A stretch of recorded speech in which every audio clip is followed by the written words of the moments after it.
Snow whirls outside my apartment window as I remove my hospital ID badge, the plastic clicking against the kitchen counter.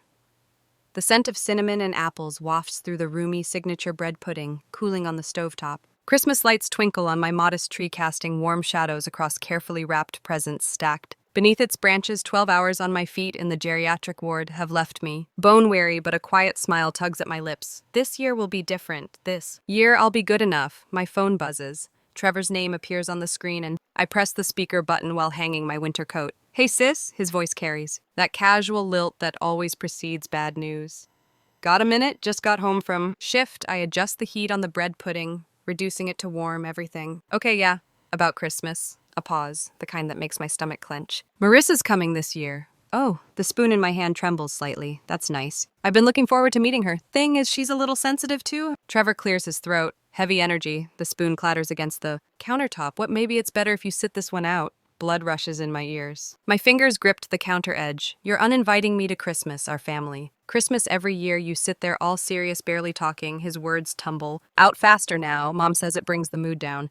Marissa's new. I don't want her to feel uncomfortable. My gaze drifts to the suitcase by my door, packed for the visit I've spent months planning. I see don't. "Be like that, Teresa. You know how you get?" The bread pudding's sweet aroma turns. Cloying, I switch off the heat completely. "How I get." I repeat each word precise as a surgical cut. "Yeah, you know, all doctor mode, too intense. It's just I have to go." I end the call, my hands steady, despite the tremors running through my chest. Hour passes in a blur of mindless tidying.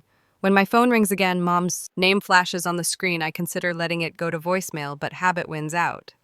"Hi, Mom, honey." Her voice drips. Sweetness, the kind that coats bitter pills. "Trevor told me you're upset. Did he tell you why?" "We just think." She pauses, and I hear the shift in her tone, the one she uses when talking about Marissa, bright with admiration I've never heard directed at me. "It might cause tension if you come. We may not answer the door." My fingers trace the edge of a perfectly wrapped present cashmere scarf I spent 3 extra shifts to afford. "You're actually doing this?" "Don't be dramatic, dear. There's always next year, maybe if you tried." Harder to be more festive, the words settle like lead in my stomach. 20 years of too serious, too quiet, not fun enough crash over me. I think of my elderly patients, how their eyes light up when I sit with them, how they thank me for listening, for caring, for seeing them as people instead of problems. I don't argue, don't plead. My banking app opens with a few taps. $1, 200 monthly mortgage support for my parents, canceled $6, 1,000 art studio loan to Trevor, terminated $2, 500 for Mom's knee surgery, rehabilitation stopped. No announcement, no explanation, just the quiet click of buttons. The kitchen table welcomes me, surrounded by Christmas preparations that suddenly feel hollow. Steam rises from my chamomile tea, curling in the soft glow of Christmas lights. I should cry, should rage, should feel something beyond this strange floating sensation.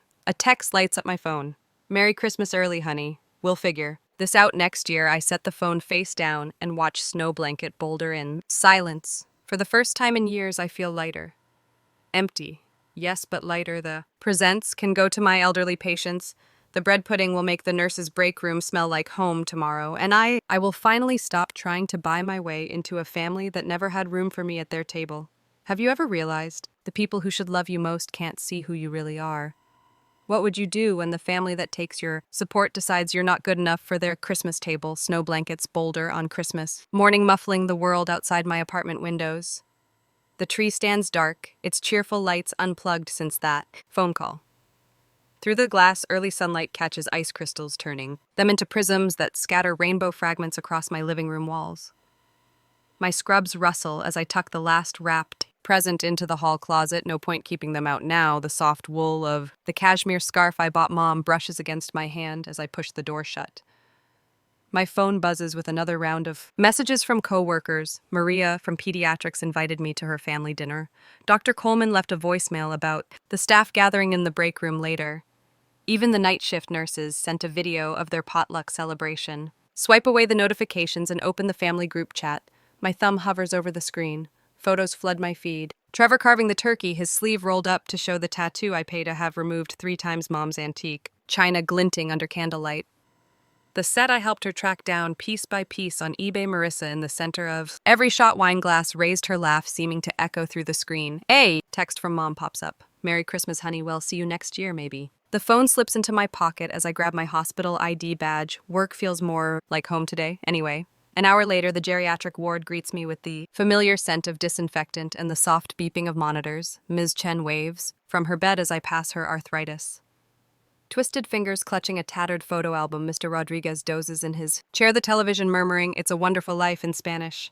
Dr. Hartman, Agnes Miller catches my wrist as I adjust her pillow. Her paper-thin skin feels cool against my hand. "You're the only family, some of us." Today I squeeze her fingers gently.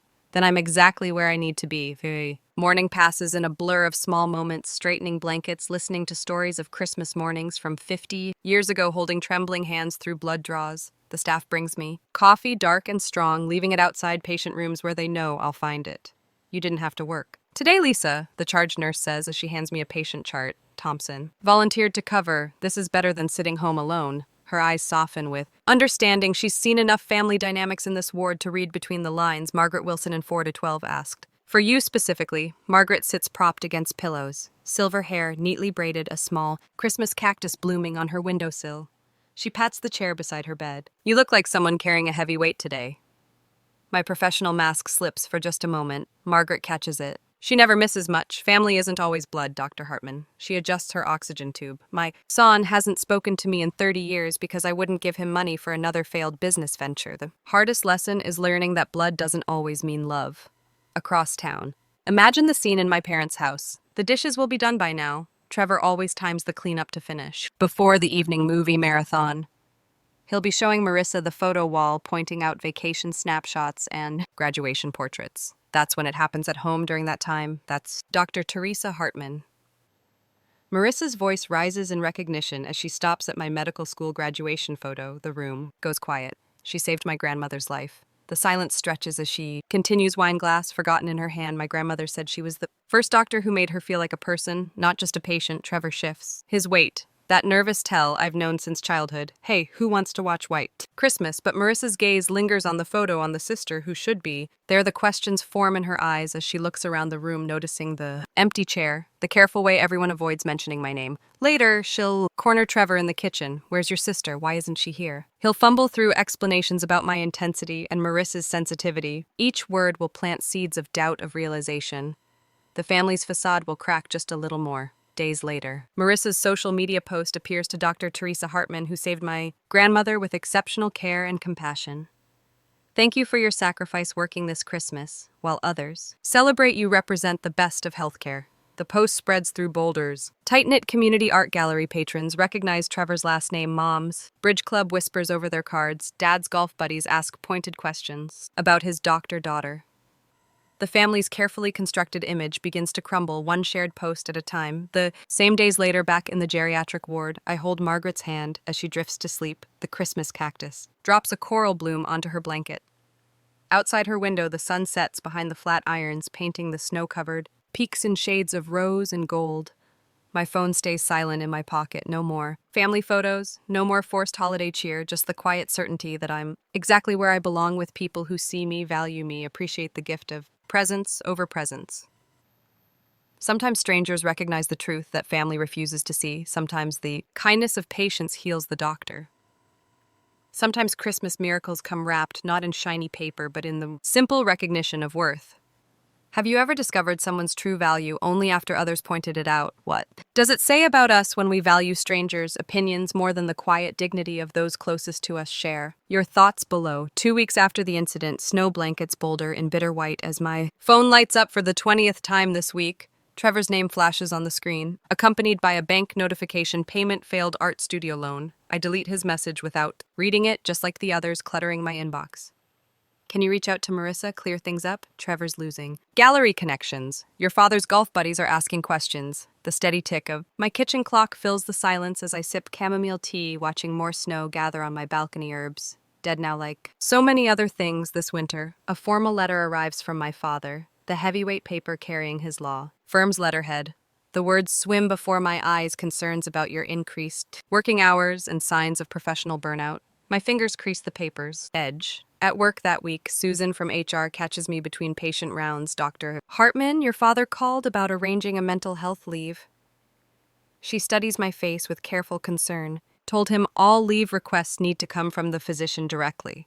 I thank her, my voice steady. In my office, I open the bottom drawer and add his letter to a growing file labeled Documentation. 8 years of canceled checks, loan agreements, and payment records nestle beneath it. My cousin Rachel sends a text with a yoga retreat voucher, in case you're feeling overwhelmed, sweetie. Everyone's worried. The same cousin who borrowed $2,000 last spring and never mentioned it again. The next few days also bring more concern about my mental health, but I just brush it off, focusing on work more. Friday afternoon brings an unexpected visitor. Marissa stands in the hospital corridor, clutching a bouquet of winter whites. Her designer boots click against the linoleum as she shifts her weight. I didn't know you weren't invited to Christmas. Her voice carries none of Trevor's practiced charm. They talk about you like you're some distant relative, but my grandmother can't stop praising. The doctor who finally listened to her. I maintain my professional distance, hands clasped behind my back. The flowers she holds remind me of the decorations I'd bought for the family dinner I never attended. Trevor told me he supports your career. Marissa's mouth twists. He made it sound like he was the responsible older brother looking out for his kid sister I paid for his art studio. The words fall like snow, soft but cold, and their mortgage and mom's knee surgery. Marissa's fingers tighten on the bouquet stems. He never said all those dinners at expensive restaurants, the gallery openings. Her voice trails off as understanding dawn. They used your money to exclude you. Before I can respond, my pager buzzes. Mrs. Wilson in 302 needs attention. Excuse me, I murmur, already moving toward my patient. Some responsibilities matter more than others. Sunday afternoon brings heavy clouds and heavier footsteps outside my apartment. The knock echoes like a gavel strike. Through the peephole I see them. Clustered in the hallway, Mom in her Goodwill coat, Dad gripping his leather portfolio, Trevor with a stack of papers. I recognize as overdue notices. Teresa, honey, Mom's voice drips sweetness. We just want to talk. I opened the door exactly 3 in, and the security chain was drawn tight. The familiar scent of Mom's perfume tries to pull me back to childhood holidays when I still believe trying harder would make them see me. No. The word comes out calm, like delivering a diagnosis. I start to close the door. Wait, Trevor thrusts the overdue notices toward the gap. You can't just the door. Clicks shut with quiet finality. I've been paying your bills for 8 years. My voice carries through them. Solid wood, clear and measured. Years of calming, anxious patience has taught me the power of a steady tone. You've been taking my money while treating me like an obligation. Mom's intake of breath sounds sharp. That's not fair, honey. I won't fund my own exclusion anymore. Silence stretches between us like a flat line on a heart monitor. Dad clears his throat. This isn't like you, Teresa. A laugh bubbles up, surprising in its lightness. Through the door, I say, what decades of silence have buried? You never knew who I was. Their footsteps retreat down the hallway, leaving only the whisper of papers sliding under my door. Payment demands, guilt wrapped in legal ease, the price. They assumed I'd keep paying to belong. I gather the papers without reading them, add them to my documentation file, and return to reviewing patient charts. Outside my window, though, has stopped falling. The late afternoon sun breaks through, setting the white landscape ablaze with unexpected light. My phone buzzes with a text from Mrs. Wilson's granddaughter. Thank you for sitting with Gran today, she said. You made her feel heard. I touch the screen gently, a smile tugging at my lips.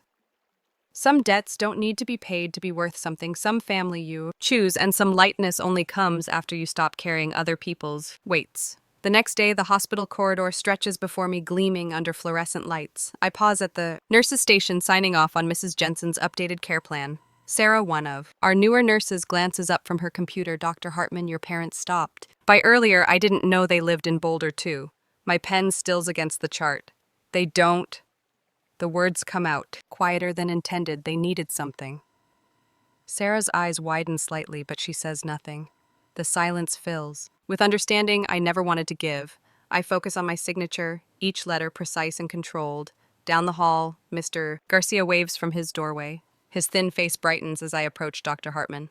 Look what my grandchildren sent. He holds up a handmade card covered in glitter and wobbly letters. They're coming to visit. Next week, I lean against his doorframe, smiling at his joy. Here in these quiet moments with patients who value presence over performance, I find the belonging my family never offered. The morning passes, in a familiar rhythm of rounds and consultations. During my lunch break, Beth from reception appears in the doctor's lounge holding a cream-colored envelope. This came for you. She sets it beside my sandwich from a Marissa Wilson. My stomach tightens at the name. I open the envelope, carefully unfolding a single sheet of heavy stationery. Dear Dr. Hartman, you didn't just save my grandmother's life last October. You made her feel alive again. The way she lights up talking about you, the doctor who listened, who remembered her stories about teaching in the 1960s, who treated her like a person instead of a problem to solve. The Teresa they describe at family gatherings and the doctor I met that day at the hospital. They're two different people. Or maybe they're the same person seen through very different eyes. I'm sorry they couldn't see what was right in front of them all these years with gratitude and regret. Marissa, the paper trembles slightly in my hands. I read it twice more before standing to grab the simple black frame. From my desk, the letter slots in perfectly. Edges aligned with careful precision. I position it next to my medical school diploma, these twin testimonies to who I am when no one is trying to make me smaller. That afternoon, a local reporter interviewed me for a feature on geriatric care. I speak about dignity and aging, about listening to patients' stories, about honoring the full lives behind each medical chart. The article runs the following week, my photo, alongside quotes about compassionate care and patient advocacy. My colleagues share it. Online comments flood in from families of former patients. Dr. Hartman saved my father's spirit while saving his life. She gave my mother back her voice when others had stopped listening. A month later, the story circulates through Boulder's tight-knit community. At his latest gallery opening, Trevor stands, alone by his paintings. Our parents find their usual social circles suddenly busy with other commitments. Their carefully curated image of the perfect family splinters under the weight of whispered questions about the daughter. They never mention I didn't attend the opening. I'm volunteering at the Senior Community Center, helping Mr. Peterson compose an email to his arranged daughter. His gnarled fingers hover over the keyboard. 20 years. He shakes his head. Slowly, pride cost me 20 years with my child. Don't let it take that from you, Dr. Hartman. This isn't pride, I answered softly. This is knowing my worth. Later that night, an email arrives from my mother. The timestamp shows she's been writing and rewriting it for hours. Dearest Teresa, we miss you. Your father keeps saying the house feels empty without you. Dropping by with your bread pudding. We never meant to hurt you. Can't we start over? Family should stick together. Also, dear, could you please speak to Marissa about taking down that social media post? Trevor's having trouble booking new galleries. His career is at stake. Love, Mom. No mention of Christmas, no. Acknowledgement of 8 years of financial support. No recognition that family should stick together. Rings. Hollow. When they couldn't make room for me at their table, I read the email twice, noting the familiar pattern. Crisis. Brings them to my door, but only to fix what's broken, never to repair what they broke in me. The email goes to the archive unanswered.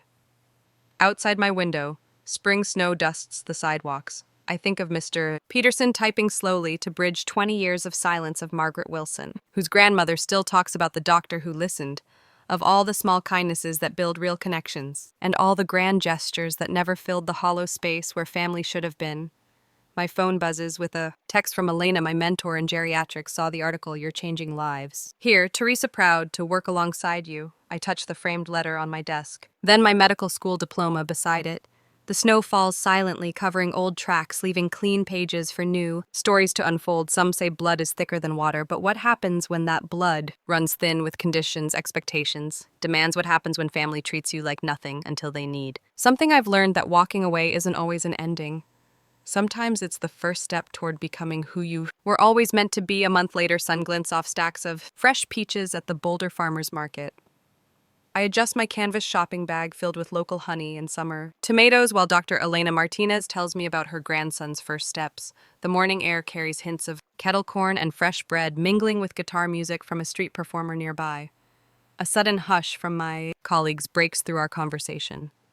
My spine stiffens before I see them. Some warnings don't need words. Teresa, what a coincidence, Mother's voice rings out bright as a new penny. She weaves between produce stands, Dad trailing behind her like a shadow there. Presence feels wrong here in my Saturday sanctuary, like discovering a snake in your garden. Dad's eyes fix on my shopping bag. The last time he looked at me directly was 8 years ago, when I handed him the first mortgage check. Trevor hangs back by a display of sunflowers, shoulders hunched. A woman beside him examines organic kale, carefully not watching our family tableau. We've been trying to reach you, honey. Mother steps forward, arms outstretched for a hug. I won't return her perfume, same one since 1985. Threatens to overwhelm the market's honest sense of earth and vegetables. Elena's hand brushes my elbow, a silent signal I'm here. Your father's grilling next Sunday. Mother smooths her linens. Blouse, a gesture I recognize from countless family photographs. We expect you at 6, not an invitation, an announcement. The old Teresa would have nodded, would have shown up with a bottle of wine and an aching smile, desperate to prove her worth. No, the word falls between us like a stone in still water. Don't be difficult, Teresa. Mother's voice drops to a stage whisper. We're trying to make things right. Are you the question? Comes out calm professional. The same tone I use discussing terminal diagnoses with families. When did you decide that when Trevor's gallery connections dried up? When Dad's golf friends started asking questions? That's not fair. Trevor steps forward, abandoning his sunflower sanctuary.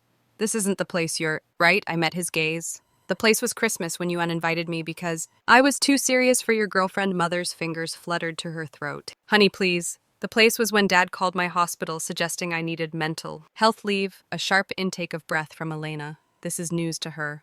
The place was 8 years ago when I started paying your mortgage.